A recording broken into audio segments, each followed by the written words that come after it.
Hello friends, हम पढ़ रहे chapter number 1, introduction of commerce and business. Last lecture में हमने प्रोफेशन का मीनिंग और उसके फीचर्स देखे। आज के चैप्टर में हम पढ़ने वाले हैं employment, meaning of employment and features of employment. So friends, let's start with our topic employment. Employment is an economic activity in which people work for others. Employment ये एक इकोनॉमिक एक्टिविटी है, ऐसी activity जिसमें people लोग दूसरे के लिए काम करते हैं। Employment it means to provide occupation, to provide job to the others. Employment मतलब लोगों को जॉब प्रोवाइड करना, नौकरी प्रोवाइड करना। There is employer employee relationship. यहाँ एम्प्लॉयर और एम्प्लॉय की रिलेशनशिप बनती है। Employer is the person who offers the work. Employer means वो पर्सन जो जॉब या काम ऑफर करता है सामने वाले पर्सन को, and the person who accepts the work is called employee. और वो पर्सन जो वो जॉब, वो काम ऑफर किया हुआ एक्सेप्ट करता है, उसे कहा जाता है एम्प्लॉय। एम्प्लॉयमेंट ये एम्प्लॉयर और एम्प्लॉय इन दोनों का रिलेशनशिप शो करती है। इट मीन्स एम्प्लॉयर वो पर्सन है जो जॉब ऑफर करता है, एम्प्लॉय वो पर्सन है जो जॉब एक्सेप्ट करता है। Remuneration and terms and condition are agreed by both of them. Employment में रेम्यूनरेशन मीन्स सैलरी और टर्म्स और कंडीशंस, जॉब की, काम की टर्म्स एंड कंडीशंस, ये दोनों में एग्रीड होती है। मीन्स एम्प्लॉयर सामने वाले पर्सन को रेम्यूनरेशन ऑफर कर रहा है, साथ ही टर्म्स एंड कंडीशंस भी बता रहा है कि आपको जॉब करते समय ये रूल्स आपको फॉलो करने होंगे और इतनी आपकी सैलरी वेजेस होंगे। वैसे ही सामने वाला पर्सन मीन्स एम्प्लॉय वो टर्म्स एंड कंडीशंस एक्सेप्ट कर रहा है रिलेटेड टू द जॉब, और साथ ही एम्प्लॉयर जो रेम्यूनरेशन ऑफर कर रहा है वो भी एक्सेप्ट कर रहा है। Now we will discuss about features. First is M.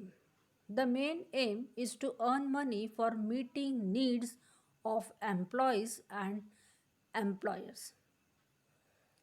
Employment का मेन एम ये है कि इस एक्टिविटी के थ्रू मनी अर्न करना है।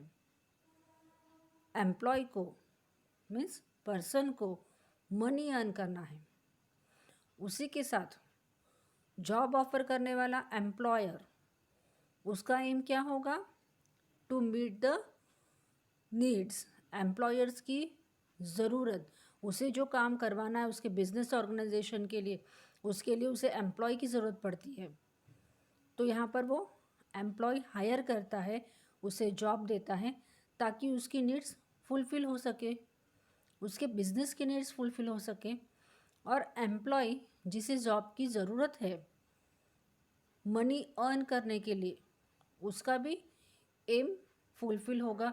वो भी जॉब ज्वाइन करेगा, काम करेगा वहाँ, और उसके लिए उसे रेम्यूनरेशन, सैलरी प्रोवाइड की जाएगी। Second is qualification. Each job requires some qualification. हर जॉब की अलग अलग क्वालिफिकेशन होती है। The job can be skilled और अनस्किल्ड। जॉब ये स्किल्ड या अनस्किल्ड हो सकती है। For skilled job some specific qualifications are required. अगर स्किल्ड जॉब है तो स्पेसिफिक क्वालिफिकेशन ज़रूरी है। For example, job of nurse, nurse का जॉब करने के लिए मेडिकल नॉलेज होना नेसेसरी है। इंजेक्शंस, मेडिसिन्स के बारे में इंफॉर्मेशन होना ज़रूरी है। Then job of teacher who teaches history. History पढ़ाने वाले टीचर को हिस्ट्री का अच्छा नॉलेज होना चाहिए, तभी वो उसके स्टूडेंट्स को पढ़ा सकेगी। Then job of lawyer. Lawyer जब किसी के अंडर जॉब करता है देन उस समय उसे लॉ से रिलेटेड नॉलेज होना चाहिए। But no specific qualification for unskilled job is necessary. For example office boy. पर अनस्किल्ड जॉब के लिए किसी भी तरह के स्पेसिफिक क्वालिफिकेशन की ज़रूरत नहीं होती है। जैसे ऑफिस बॉय है। ऑफिस बॉय का काम क्या है? ऑफिस की साफ सफाई करना, वहाँ जो एम्प्लॉयज़ काम कर रहे हैं उनका कहना मानना, उनके लिए काम करना। इन सब चीज़ों के लिए उसे किसी भी स्पेसिफिक एजुकेशन की, क्वालिफिकेशन की ज़रूरत नहीं होती है। उसी तरह से लेबरर्स वो होते हैं जो मटेरियल गुड्स उठाकर एक जगह से दूसरी जगह लेकर जाते हैं। तो इस काम के लिए भी उन्हें किसी स्पेसिफिक क्वालिफिकेशन की, नॉलेज की ज़रूरत नहीं होती है। This is the difference between skilled and unskilled jobs. Third is monetary returns. Wages or salaries is given as a financial return to employee after completion of work. Employee उसका work complete करने के बाद उसे financial returns मिलते हैं। Financial returns means उसे उस काम के बदले में पैसा दिया जाता है, और वो पैसा इट मीन्स वो उस एम्प्लॉय के लिए सैलरी या वेजेस हो सकती है, उसे रेम्यूनरेशन दिया जाता है। Wages are decided in advance before appointment. Wages are paid daily और वीकली।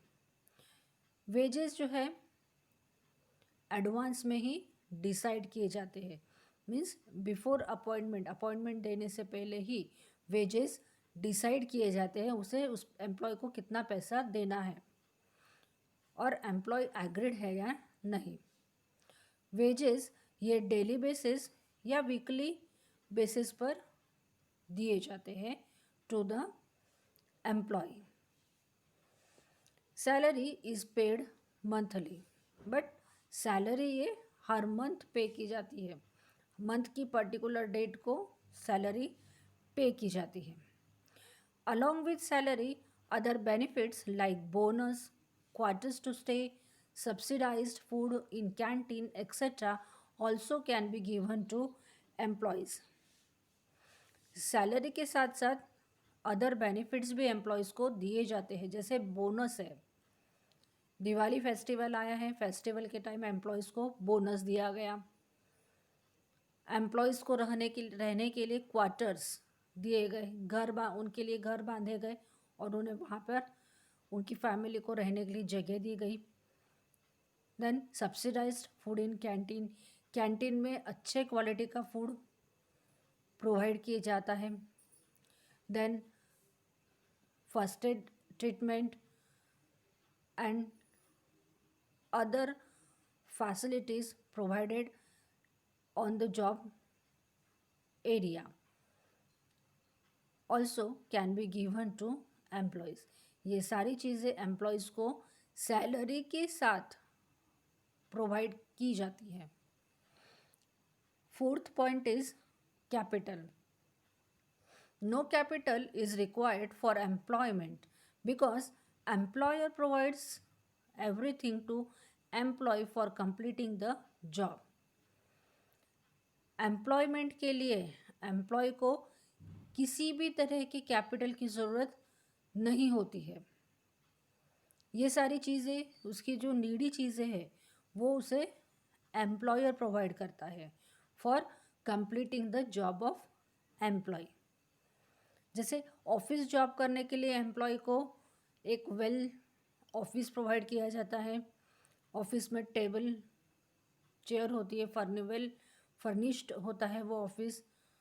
उसे एक लैपटॉप या कंप्यूटर प्रोवाइड किया जाता है जिस पर बैठकर वो उसका काम कर सकता है। देन ऑफिस में कबर्ड्स प्रोवाइड किए जाते हैं ताकि वो कबर्ड्स में उसकी नेसेसरी डॉक्यूमेंट्स फाइल्स स्टोर करके रख सके। इस तरह की रिक्वायर्ड जो सोर्सेस है उसकी जॉब कंप्लीट करने के लिए वो सारे एम्प्लॉयर प्रोवाइड करता है। इसलिए एम्प्लॉय को किसी भी तरह के कैपिटल इन्वेस्टमेंट की ज़रूरत नहीं पड़ती है। Next is registration. No registration is required. Employment के लिए किसी भी तरह के रजिस्ट्रेशन की ज़रूरत नहीं होती है। Every employ has to follow the rules and regulations mentioned in the term and condition of employment contract.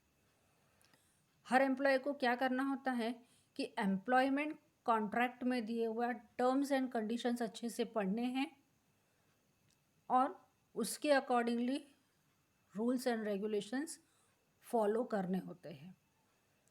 इसलिए उन्हें किसी भी तरह की रजिस्ट्रेशन की ज़रूरत नहीं होती है। Next, non transferability. Employment can not be transferred from one person to another. Employment ये एक पर्सन से दूसरे पर्सन को ट्रांसफ़र नहीं किया जा सकता है। For example, if a teacher retires then he can not transfer his job to his son और डॉटर। अगर कोई टीचर रिटायर होती है तो इसका मतलब ये नहीं है कि जब वो टीचर रिटायर हो रहा है तो उसकी जगह उसका बेटा या उसकी बेटी आकर उसका जॉब कंटिन्यू करेगी। वैसे ही डॉक्टर के केस में जब डॉक्टर रिटायर्ड होता है तो अगर उसका बेटा या बेटी उसी पर्टिकुलर फील्ड में होंगे तो वो सर्विसेज कंटिन्यू करेंगे, अदरवाइज वो सर्विसेज वहाँ पर फिनिश हो जाएंगी। But doctor can not transfer his job to son और daughter. Seventh and last point, nature of work.